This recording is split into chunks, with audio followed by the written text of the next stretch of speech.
Hello mga kababayan ko sa Riyadh. Sale po ngayon sa American Eagle because of the National Day. Nagpunta po ako dito sa Granada Mall. Sale po ang men's section and the ladies section. Yan po ang mga dresses nila, 100 riyal na lang. Pati po ang mga long dresses nila is 100 riyal. 90 riyal for the jeans. And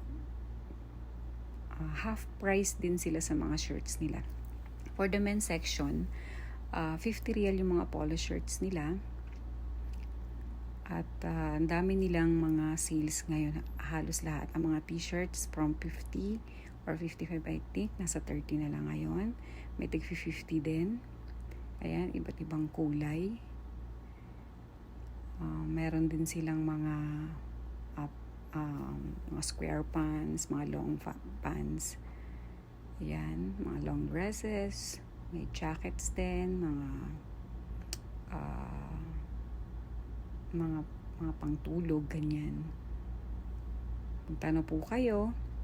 At nagpunta rin po pala ako ng Foot Locker.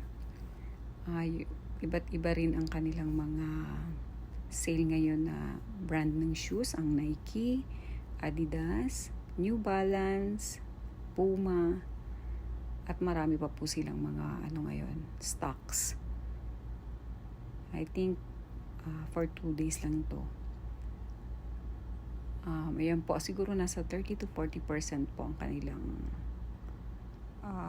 discount ngayon. Ayan po, tingin-tingin.